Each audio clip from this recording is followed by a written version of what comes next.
Welcome to Conscious Living Collective, transformative journey in consciousness with a community of like-minded people. My name is Tomek. I'm a scientist, teacher, and transformation coach. In this live session, we blend the latest in scientific research, the deep wisdom of mindfulness, and the art of fulfilled living. This is an invitation to have a direct first-hand experience and rewrite your story and emerged on the other side with a renewed sense of purpose and well-being. Welcome, welcome, welcome. Very good to be here and very good to see all the wonderful familiar faces. I want to begin by acknowledging and welcoming the members of my Patreon program. So good to see you here. Hello, Parvane. Hello, Anne. And everybody else who chooses to join the sessions on a weekly basis. I just want to say this could not happen without you. I'm a facilitator of this session, but you are the meat, you are the heart, you are the consciousness, collective consciousness that gives the body and the meaning and the depth to our sessions of Conscious Living Collective. Out of curiosity, do we have anyone who joins in for the first time? Mary, very good to see you here. You haven't been here for a very long time, so very good to see your face here. Your presence, I should say, because based on the icon, I couldn't distinguish. Meg is new. Elizabeth. Cheryl. So for your benefit and all other first-timers, I want to say Conscious Living Collective is the place where we co-create that sense of community. In the world that is so divided, we need unity, but not unity in terms of political party, social group, but we need community of conscious people. And Conscious Living Collective is that place of community that I try to facilitate and you create.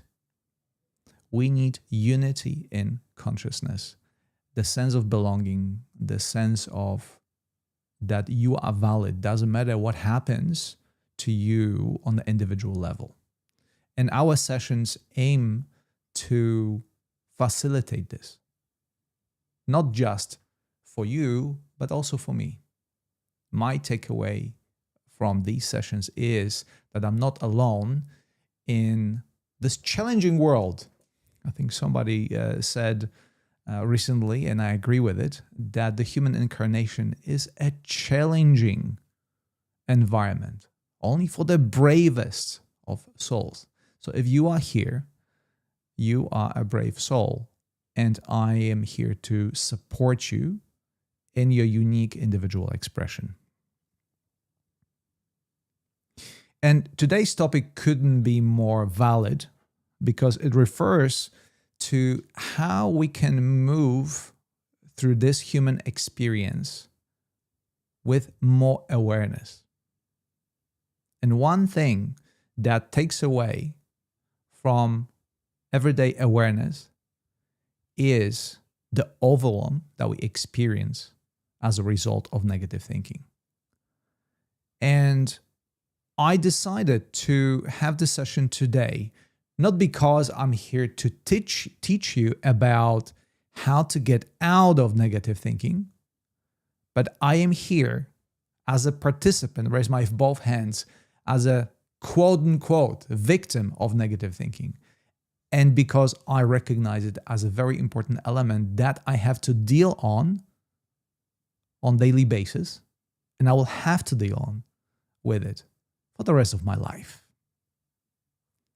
And this is maybe a good beginning for our session, if you think that negative thinking will go away at some point, that you will start sailing the clear waters of clear mind and just a bliss, I am here to assure you that this is not the case.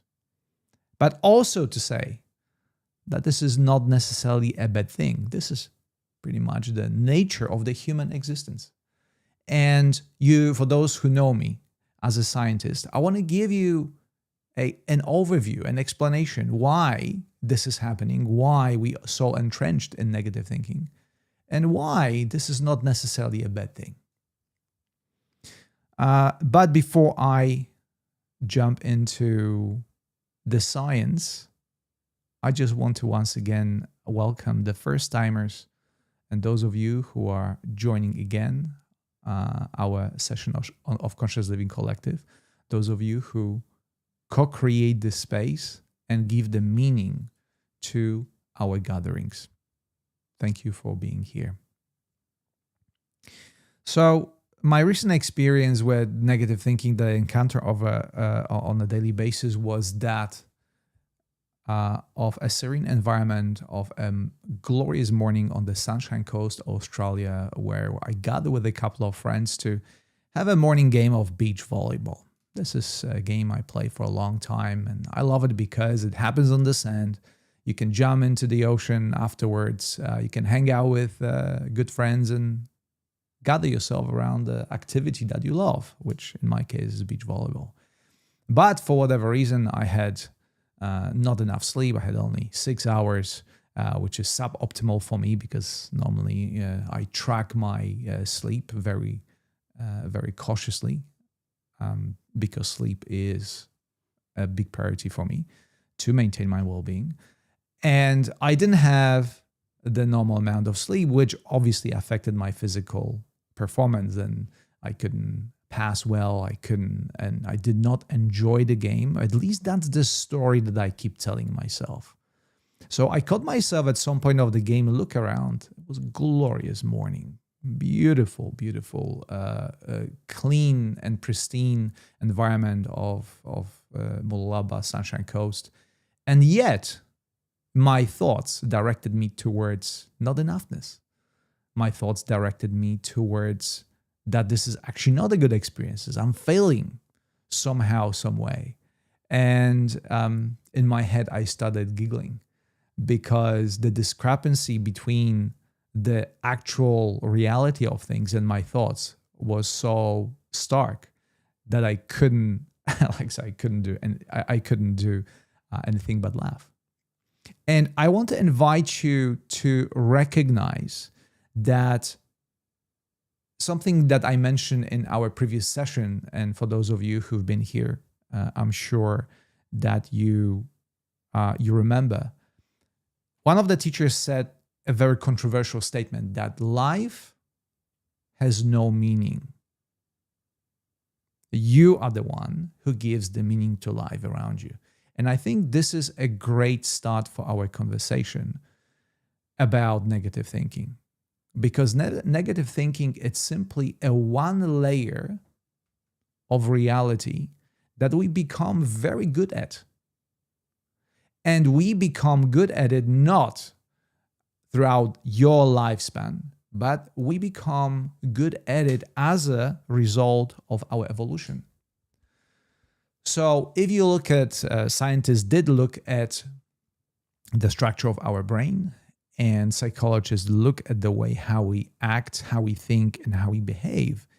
And the development or the pattern that they discovered was, or is, that our brain tends to focus on all those negative experiences.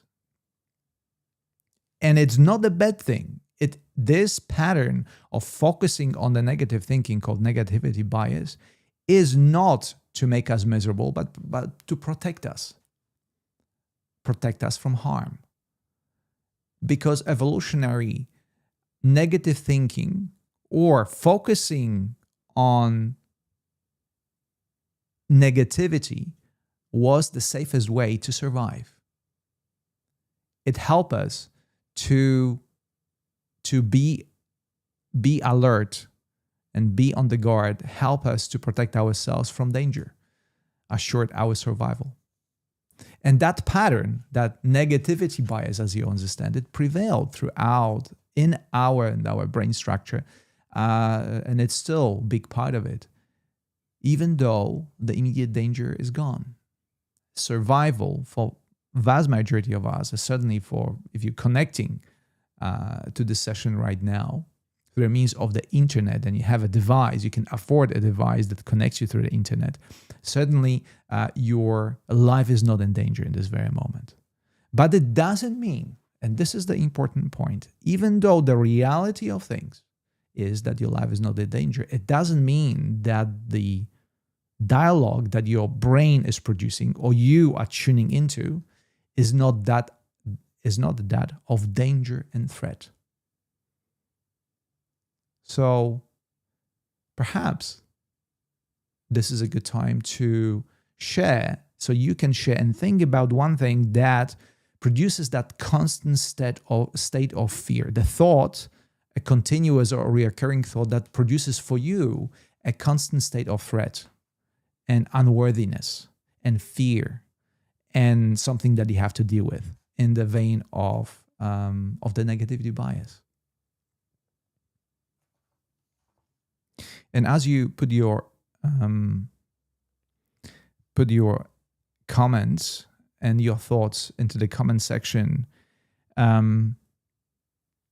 would just want to say three things. That negativity bias, by definition, is our tendency to give more weight to negative experiences. And we can see that all of media and corporations, they want to capitalize on that very tendency of our brain that we did not choose. It's simply something that we were born with and we're born into.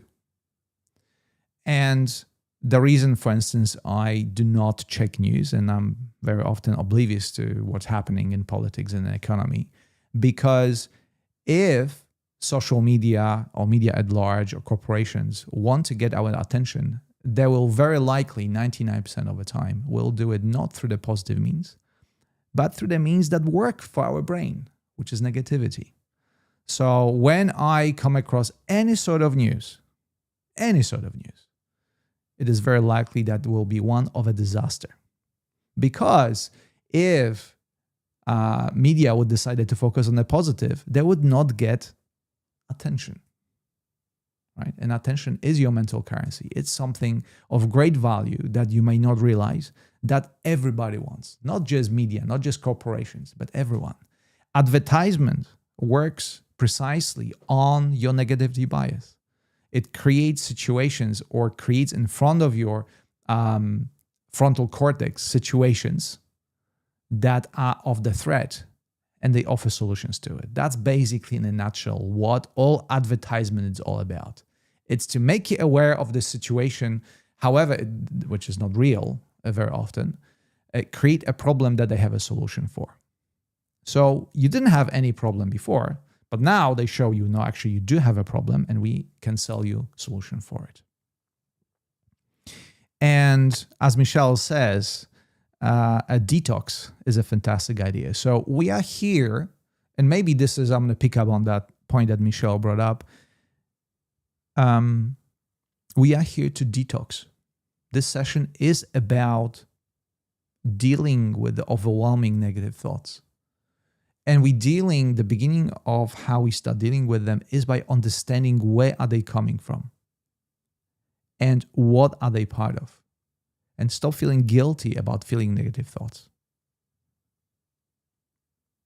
Ian McGilchrist, in his seminal book, Master and the Emissary, talks about the structure of our brains, that we have two hemispheres, left and right hemisphere, that work in a very different ways.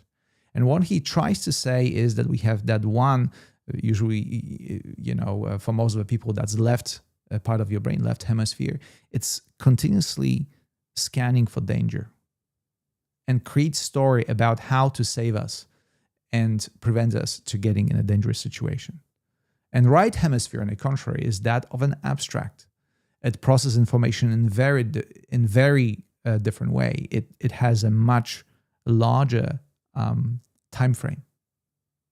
Left hemisphere, immediate, now, danger. Right, abstract, larger time frame, more of the focus on the positive ability of process the positive information as they should be. And our job today is to recognize, as the title of Ian McGilchrist's book states, that master in this scenario is the right hemisphere, the abstract, the more benevolent, focusing on a large picture. That's the master. But the left hemisphere that we consider focusing on the negative thoughts can be its emissary, can be of support. But we have to understand the mechanism in which the negative is being produced. And then when we do that, and we'll attempt to do it in today's meditation, when you start being aware of the mechanism that negative thoughts become the reality, then you have a choice of getting out of that vicious loop or downward spiral. Okay, let me look at the comment section. So what are the thoughts that create fear, disconnect, and negativity in your life? Elizabeth, social situations tend to trigger negativity in me. Okay. Carry true fear for the future for our vulnerable son when we are no longer here to protect him. And I love the positive impact of drinking tea with ashwagandha. I love that. So you already applied some versions of what we're talking about here. And one of the points I want to make that, again, scientists not really discovered, but basically gathered, that this is one of the very three major ways how our brain connects with the negativity. And those patterns are catastrophizing, so expecting the worst. That in Carrie's case, it's something terrible is going to happen to our son when we are gone, right?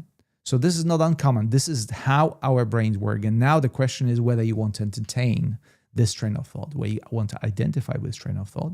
That's the one pattern that is very, very, very common. The second pattern, it's overgeneralizing, okay? So believing that one negative event means everything will go wrong. And your brain does that habitually. Without awareness, there's absolutely nothing you can do, right? That's why mindfulness comes in. Mindfulness is being aware what is happening, as opposed to believing everything that your brain tries to tell you and believing every thought that appears on your mental canvas. So we have catastrophizing, we have overgeneralizing. And the third one I want to introduce you to, that I invite you to be aware of, start being aware of in your daily thinking, is all or nothing thinking, which means that viewing situation in black and white terms. See? So I don't want to over-intellectualize this process. That's why I introduced only three. And I want to invite you right now to retrospectively look at your life. And you may share that in the comment section or simply think it to yourself. Which of those patterns is prevailing in your daily life? Catastrophizing, expecting the worst, overgeneralizing, that one negative event means that everything is wrong, or all or nothing thinking, which means that everything is black and white. It's either good or bad. There's no shades of gray in between. There's just only the kind of two opposing sides of the spectrum. Which of those patterns you recognize in your daily thinking? And we all do, by the way, think in terms of these patterns. We all experience thoughts that are related to these three patterns. And now the second part is the question, what can we do to not being identified and determined by this kind of negative thinking? Because it goes without saying that if you are, again, the meaning, again, coming back to the statement that life has no meaning, we give the meaning to life. If you engage your awareness, the most precious gift that we all have, the awareness, your mental currency, if you engage in negative thinking, you start giving meaning to the reality around you that is aligned with this negative thinking, or any kind of thinking for that matter. Okay? And that in turn creates your mood, and that mood determines your behavior. And if the behavior persists over a long period of time, we call it a habit, it becomes a part of your character. And people, around you may perceive you as a positive person, negative person, as a sarcastic person, because we give a lot of thoughts towards one type of pattern that is determined, again, unconsciously through our environment. And now we just are that pattern, right? We are that pattern unconsciously. We so deeply identified with this pattern, we no longer see the way out. If we start applying mindfulness, we might find ourselves surprised that, oh my goodness, is this the only way to think?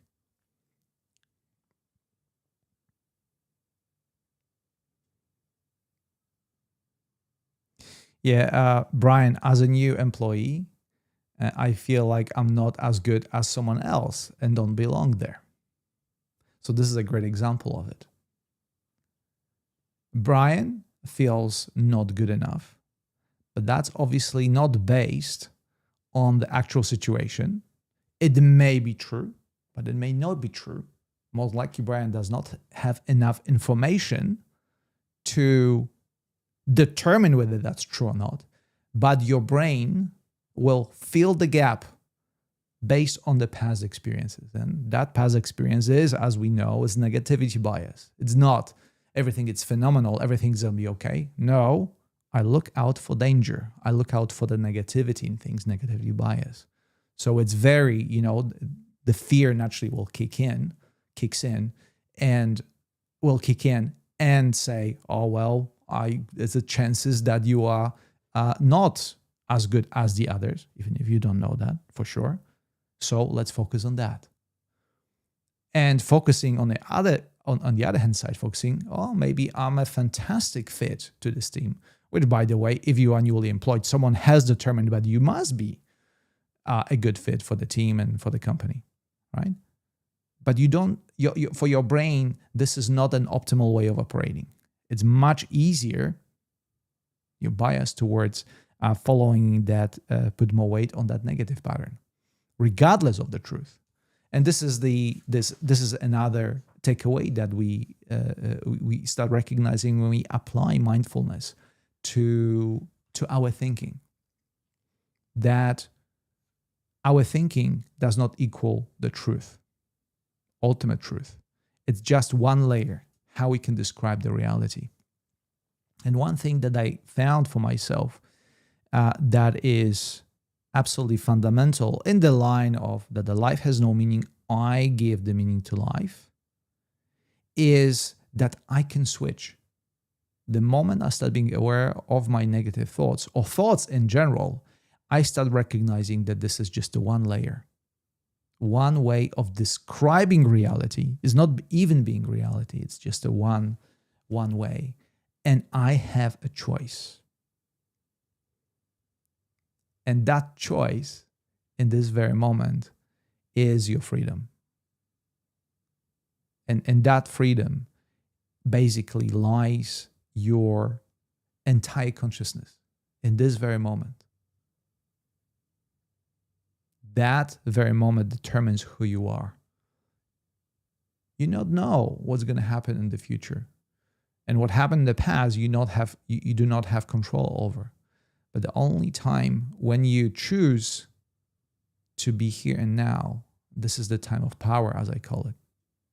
And coming back to Eckhart Tolle and his book, Power of Now, this is the description of it. He spends the entire book talking about why the present moment is the only time when you have any kind of power. Because the future is undetermined, the past is already determined, and the present moment it's where everything flows on. So if in this very moment you are identified with the stream of negative thoughts, this determines your current reality. And then you may ask yourself, I want to invite you today, the one tool I want to leave you with today is the tool of of cognitive reframing. It's a tool that scientists came up with, but ultimately boils down to awareness. That you choose in any given moment, or in our case, where you feel overwhelmed by negative thoughts, you choose to look at those thoughts objectively and ask yourself, is this the best description of the reality for me? Again, you start giving different meaning to the present moment. Is this the best description of the reality? And I want to take the cognitive reframing to the next level. And I want you to imagine, as a part of the tool called cognitive reframing, is there any other person that could look at your current circumstances differently and have a different perspective, different experience with the same set of circumstances? And for that matter, perhaps you want to choose someone that you admire, someone that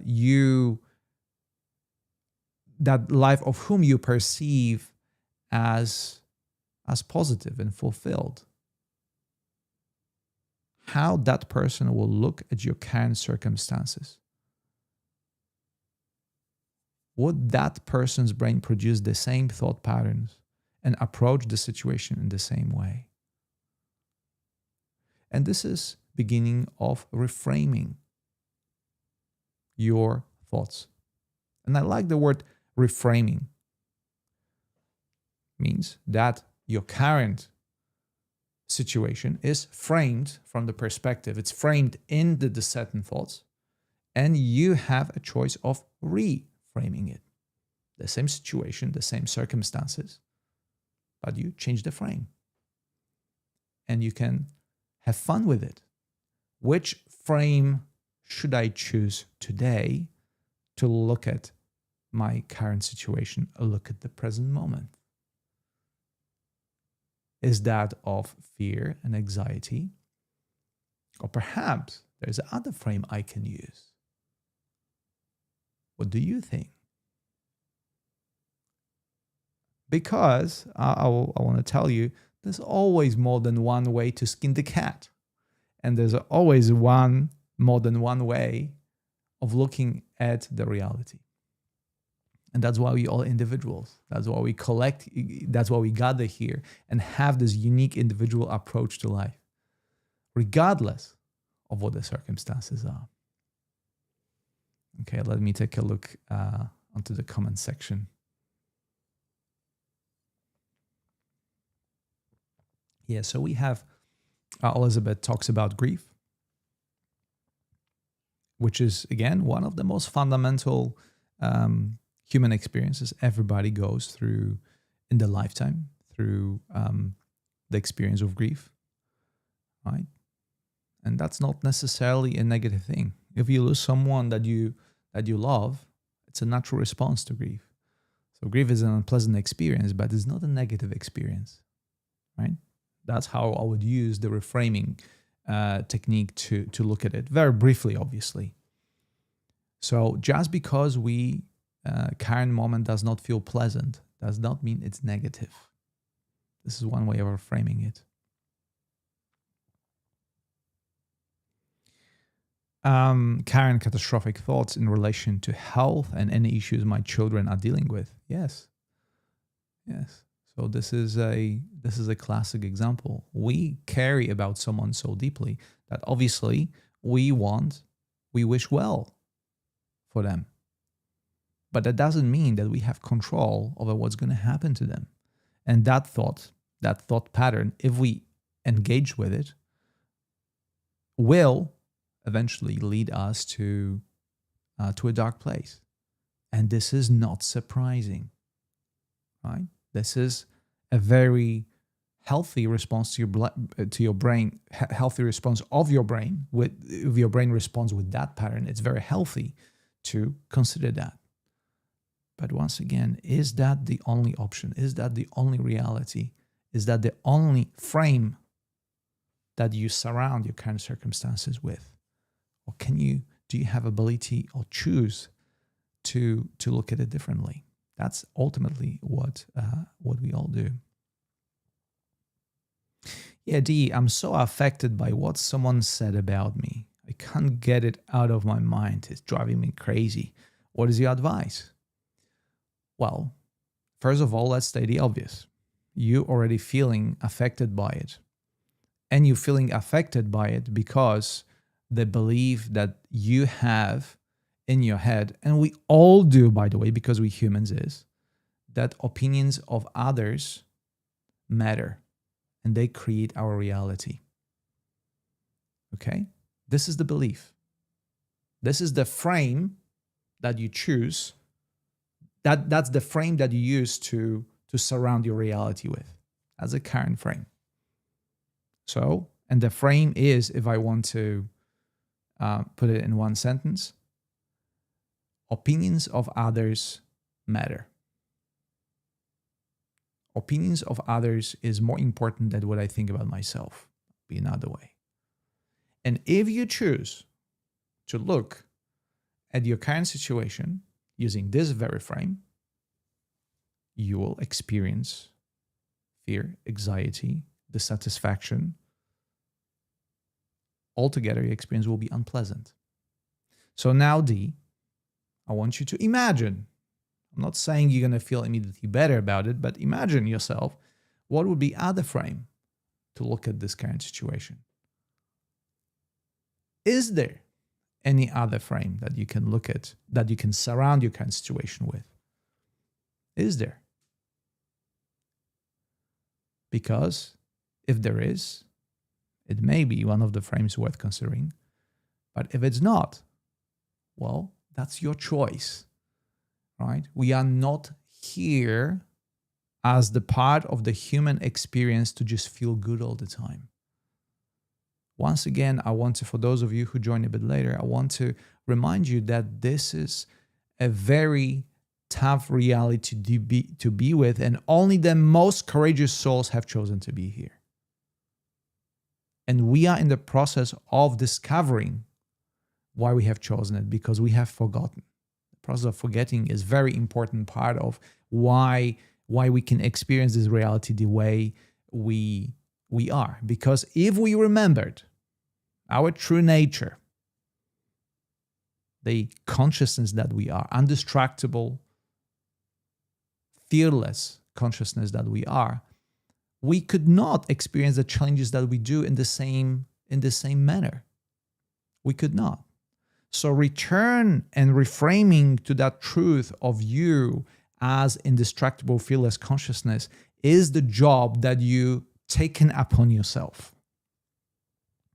And one small part, one tiny part of this job that I'm giving you today is the tool of cognitive reframing. And why this tool is so important?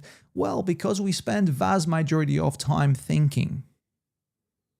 And we think that this is pinnacle of our development, our ability to think, to connect with thoughts, because we realize that if we sit with the thoughts long enough, we realize that the thoughts are not even ours. We do not come up with anything new.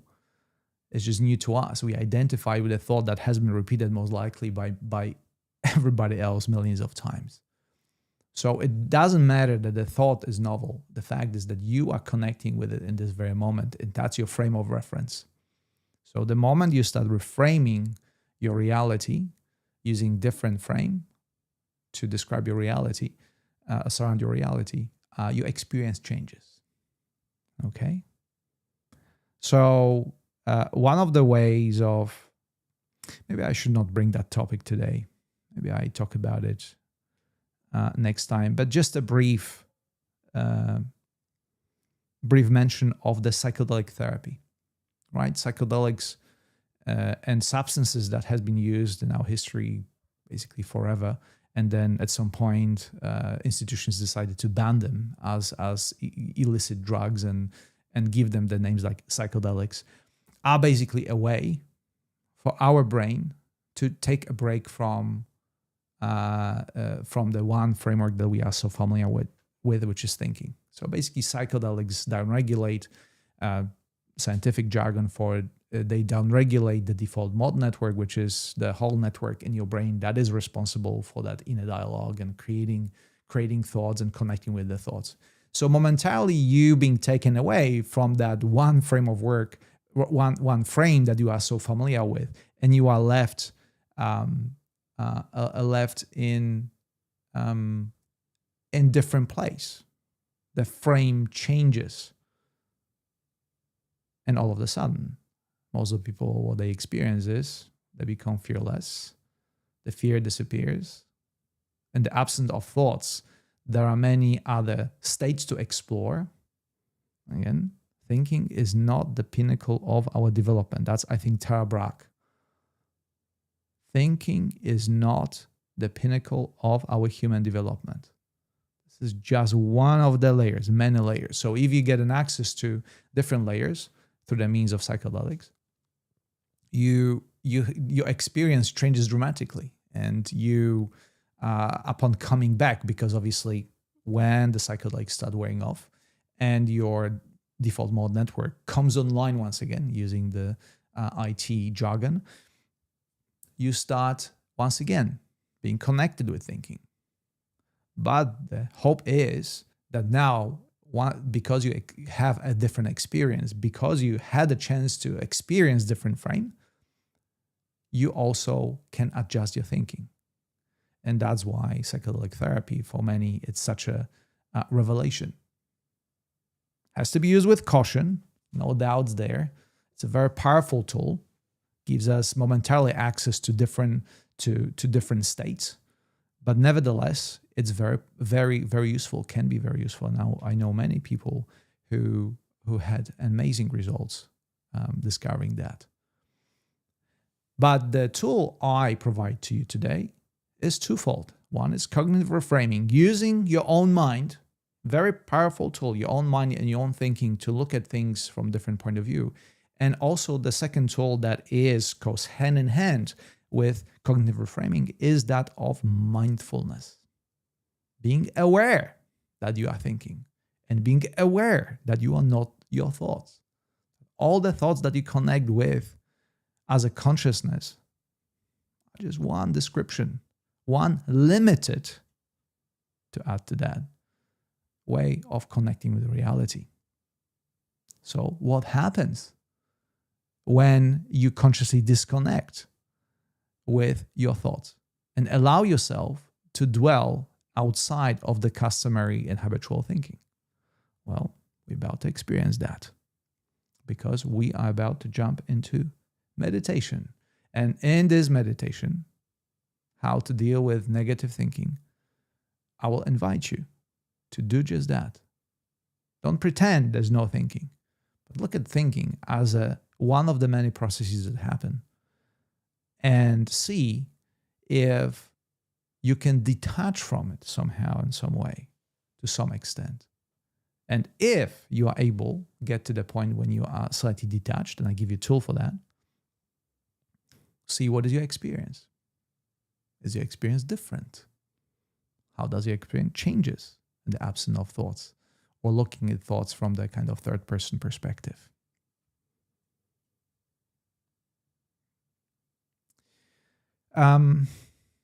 Once again, I want to thank all of you for being here and for all your comments and your contribution. I particularly want to thank the members of my Patreon program, because you've been supporting me for many, many years, and you are the core guard of these meetings. I love seeing you here. And let's just jump into meditation so we can collectively experience what it means, or practically to get in or out of the thinking patterns. Thank you, Parvana. Thank you, Karen. You're very kind for supporting my work with your donations. That's very, very kind of you. Thank you. Today, another supporter of our gatherings of Conscious Living Collective has been many musicians. But currently, I want to acknowledge Peter Helland, a wonderful Norwegian composer and musician who will support us with his creation called Planet Earth. And this will be our background for our exploration. And I dare say, beautiful background for exploration. Because planet Earth is where everything happens for us. And I think it is very significant that we will be using this musical piece to support our journey, connecting with the human predicament. Gwendolyn, Michelle, you're so very kind. Thank you so much for supporting my work. So I will switch right now to a meditation screen because you don't need to see me. I'd rather you see this candle flame burning, steady, representing in some shape or form our life. We are a flame of consciousness burning as we speak. And our job in this meditation will be to recognize that.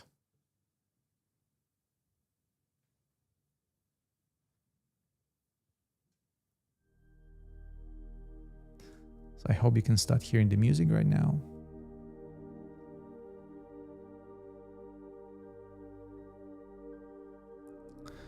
Okay.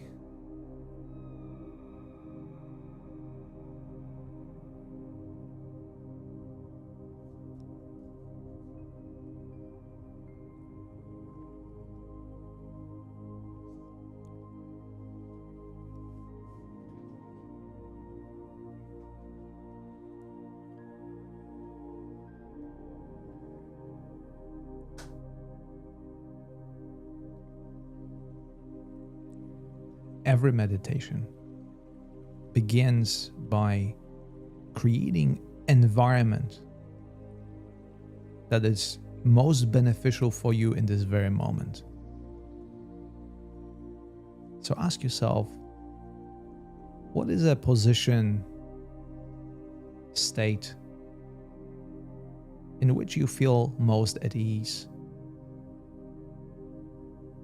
For me, this is sitting upright, my feet on the floor, my hands in my lap, feeling connected and grounded with the surface underneath me, with the support to my back. And since I'll be considering just one aspect of the reality, I allow my eyes to close, to limit the input of information to my awareness.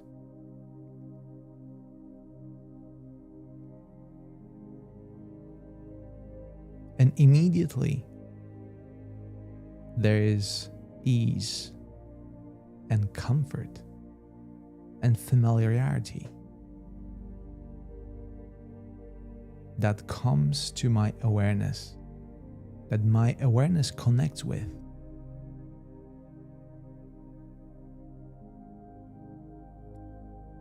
Next thing I notice is the description that my brain produces to the current experience, to the fact that my body is at ease.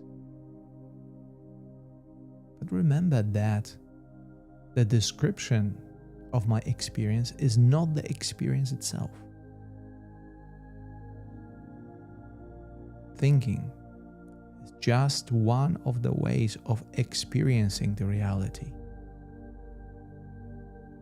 And in this meditation, I invite you to switch the gear, so to speak, and move away from thinking into other modes in which you can experience the reality. And to begin with, connect with the sensations of your body. See for yourself if on the physical level you feel at ease, or perhaps there's something you can do to adjust to make yourself more comfortable, you are welcome to do so.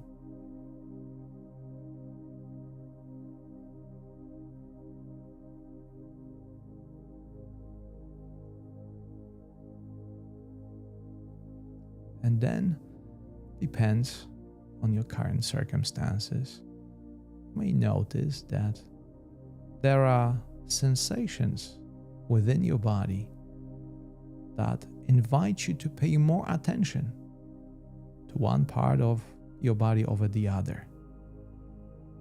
Maybe it's a tightness in your stomach, heaviness in your shoulders, sensation in your throat. And whichever sensation that is,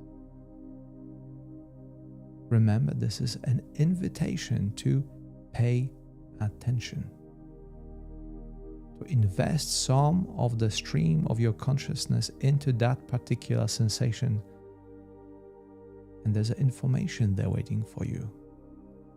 There's a message there waiting for you. And this message is not necessarily verbal, even though your brain will most likely try to create a description. Hot, cold, tightness, softness.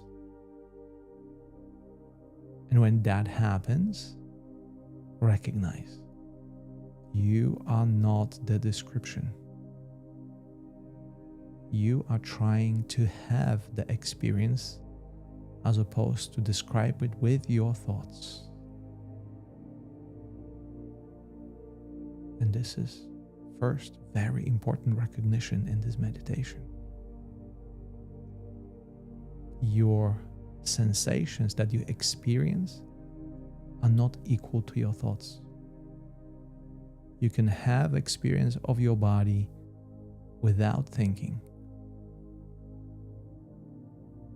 So when your default mode network in your brain connects with the thoughts and identifies with the thoughts, simply recognize it and come back to the direct experience of your body in the form of the bodily sensations.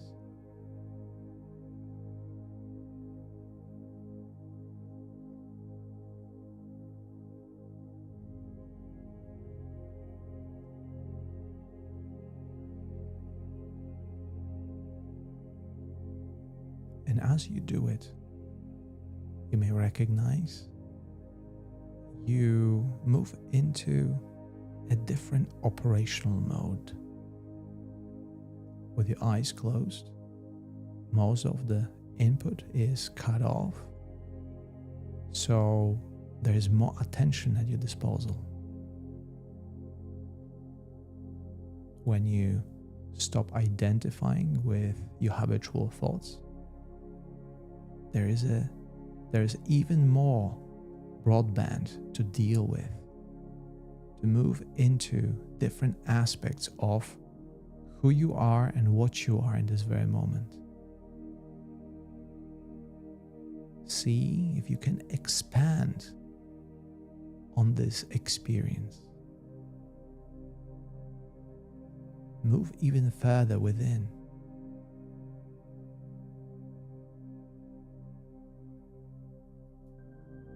See, how does it feel?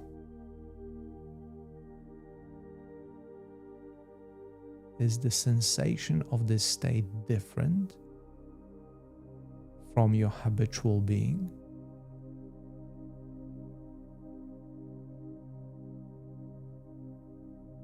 Does it allow for more freedom?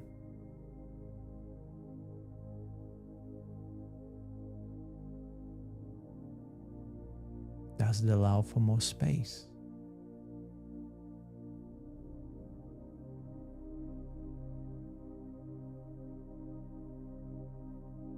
And once again, when thinking comes in, recognize that thinking is not equal to the experience and move back into the spaciousness of this present moment, outside of its description.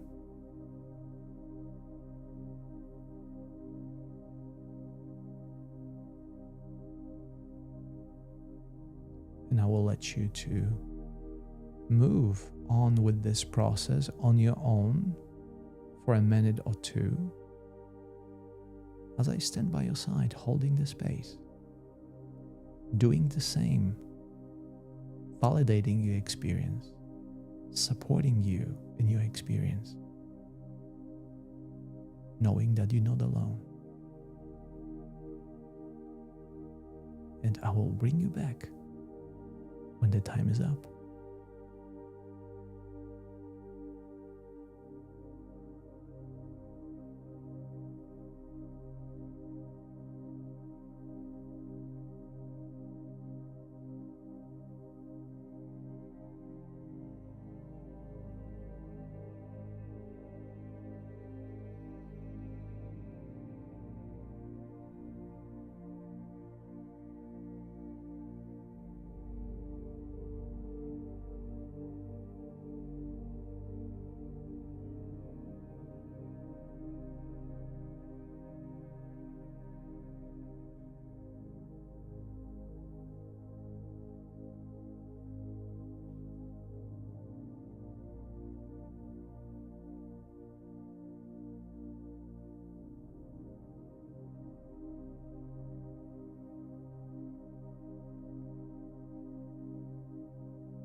And now, once again, consider your experience.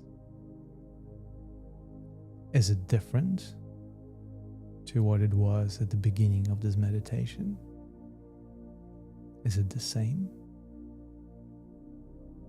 Were you able to experience your life from outside of your thinking process? Remember that you can come back to this space, to this state, by creating a mental note of how this moment feels right now.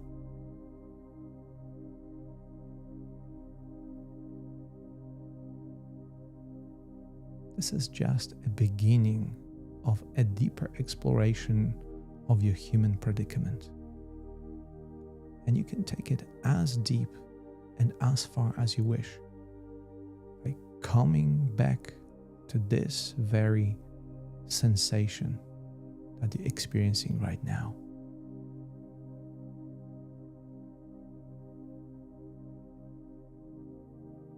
So if you created that mental note for yourself, simply leave it there and become the process of return through your physical senses, starting with connecting with the field of vision, even through your closed eyelids.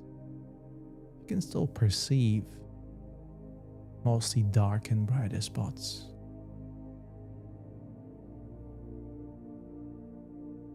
Connect with the sounds, sound of my voice, sound of music, any external sounds. briefly, taste and smell. And finally, the touch that defines the boundaries of your physical body, that connects you with the material world, the space around you,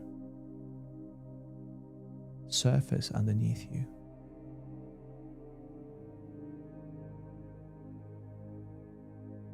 You may add gentle movements, starting with your toes, moving your fingers. Slowly and gently tilt your head to the left. Stretch muscles in your neck. Tilt your head to the right.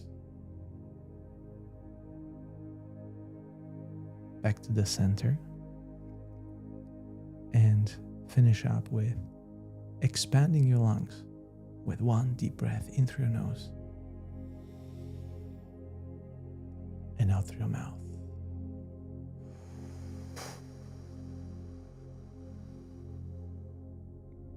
And when ready, in your time, open your eyes and welcome back.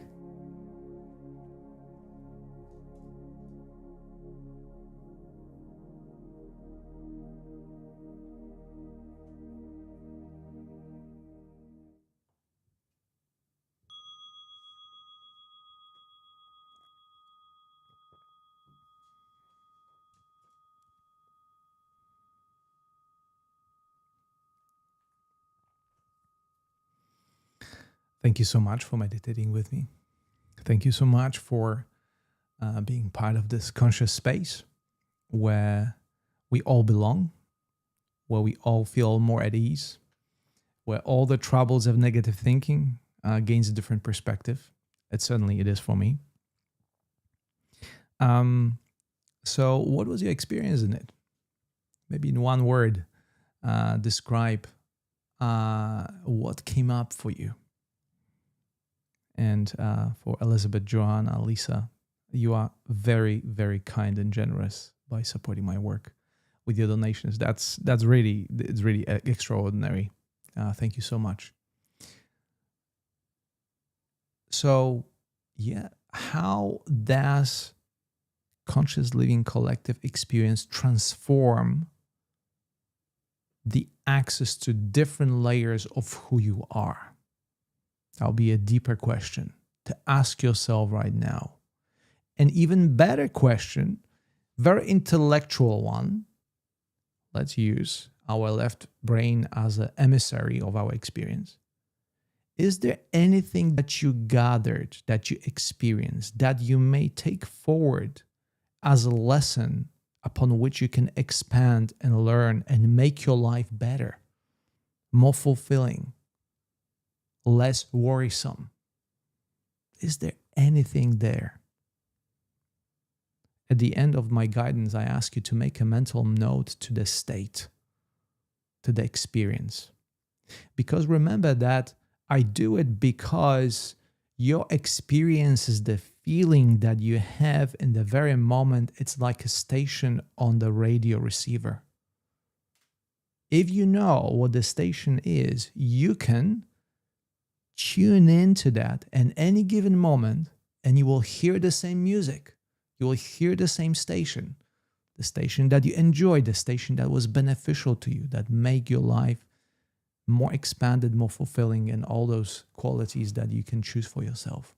This is the reason why I ask you to make that mental note.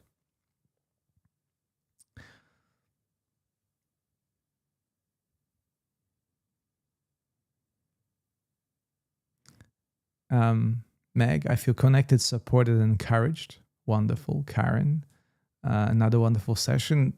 Thank to you, Karen. Thank you for being here. Carrie, reassuring. Alan, również dziękuję. Thank you so much. Thank you, Jude. Thank you, Sandy. Yeah, Joanna, pursuing cognitive reframing. Cognitive reframing is one of my main tools to deal with overthinking. Again, ask yourself a question: what is the meaning I'm giving to this life in this very moment? Can I change, reframe? Can I give a different meaning to this very moment? If I had the choice, was there anybody else who would give a different meaning to the same circumstances? Thank you, Prasanna, for being here. Michelle, I realize when I take the time to sit in my body, that peace comes quickly. That's a wonderful realization. This is exactly what I'm encouraging you to do, Michelle, to recognize that this particular circumstance that you create by sitting quietly allows you the access to the peace, which means that peace is always there. You just need to sit with it. You just need to connect with it. It's been a pleasure to be here with you. Thank you so much for your kind support, all of you. Thank you. Thanks to the members of my Patreon program to being here and supporting me and co-creating this space for all of you collectively. I look forward to our next session. And for now, have a peaceful day, restful night wherever you are. And I see you next time. And I will leave you with Peter Helland and his Planet Earth as a background for your exploration. I hope you enjoyed it as much as I did. See you guys next time.